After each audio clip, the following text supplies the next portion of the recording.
What is up, everyone? Happy Saturday. We're gonna switch it up a bit and do NBA. Now, I've been playing a little bit of double ups for NBA lately, and at the beginning of the season, it was hard. It involves more luck than skill.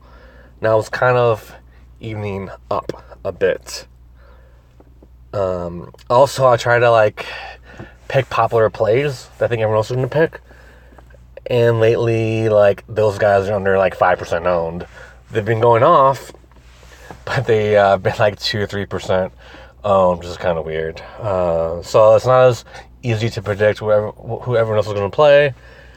But I guess when it's an hour or even half an hour until the first game, if you have the DraftKings Live app, they say who's going to start in favor of this, someone's going to be out. Usually the guy replacing the injured player is heavily owned. So for GPPs, you don't really want to play those guys.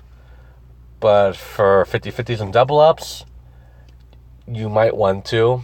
Or even if you want to stick with your team you had before, that's okay too. All right, so let's go. I'm going to try to list two studs that I like. Guys over 7,000. A medium range player over 6,000, between 6 and 7,000. And then two sleepers for you. The sleeper, I believe, is considered to be under 5,000.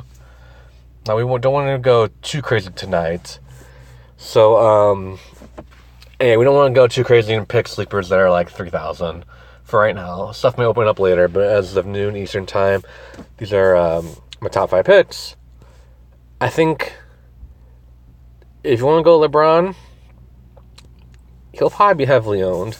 His pattern is he'll get 60 tonight, but who knows? I like Paul George. Yes, Westbrook is back. Paul George, for a cash game, he's as about consistent as you can get to get over 40. For cash games, you want to get between 5 and 6 times the salary for points. Can you get 54 points? I think you can. And why? It's because not only are the Clippers bad against small forwards and power forwards, just forwards in general, I guess, but they have a top 10 pace. I think both these teams have top 10 pace. They come in at 8 and 9 respectively on fast pace.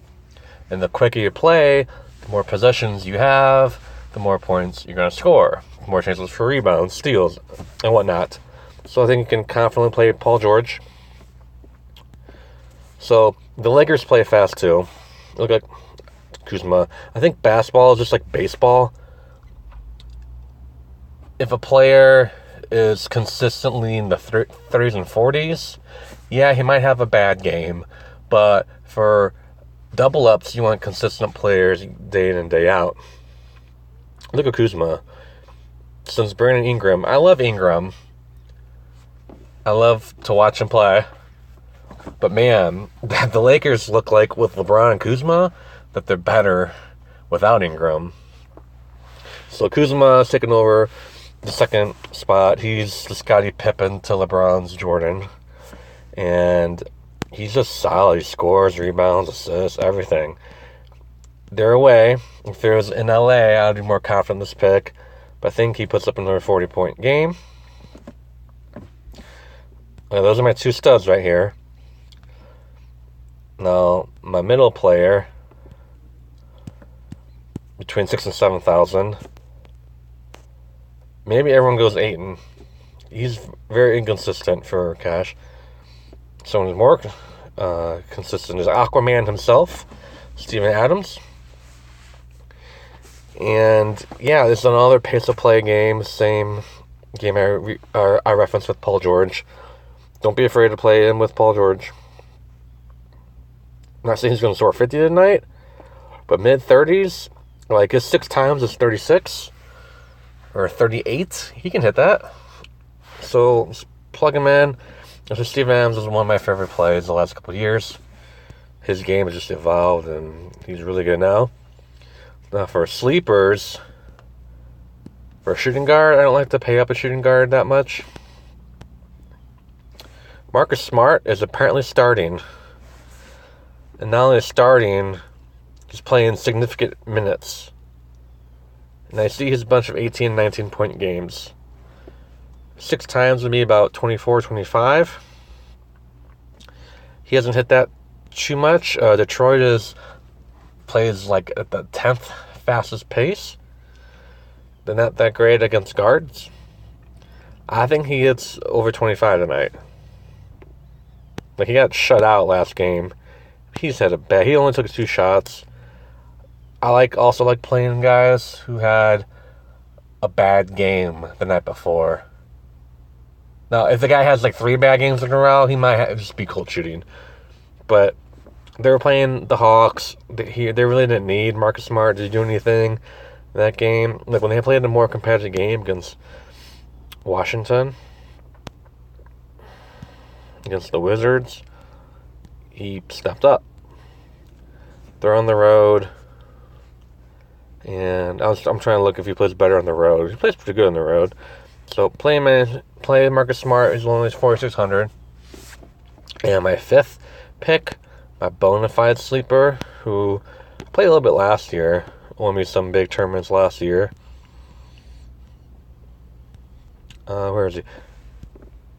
Jacob Podol. Is it Podol? I think that's how I pronounce his name. Can get you 5 times easily. He's really cheap.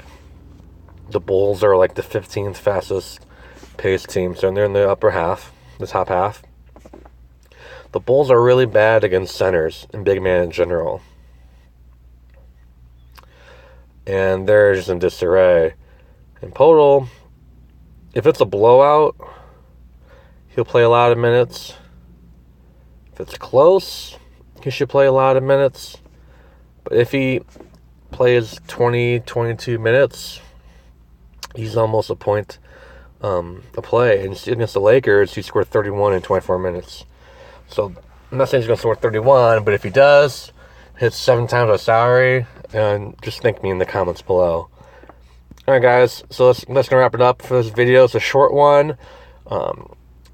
Keep a lookout, I should say, for my final locks Week 15 NFL video. Should be coming shortly today. Thank you so much for watching. So my top 5 picks are Marcus Smart, Paul George, Kyle Kuzma, Steven Adams, and Jacob Podol.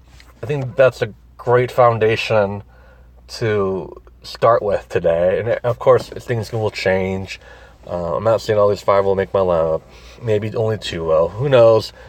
Always be alert in the last hour to make a change if you need to, based on injuries and rest. And guys, thank you so much. Hit that subscribe button if you have been informed, entertained, or just didn't get tired of my voice after about 7 minutes. And hit that like button, comment below, and I'll see you guys in the next one.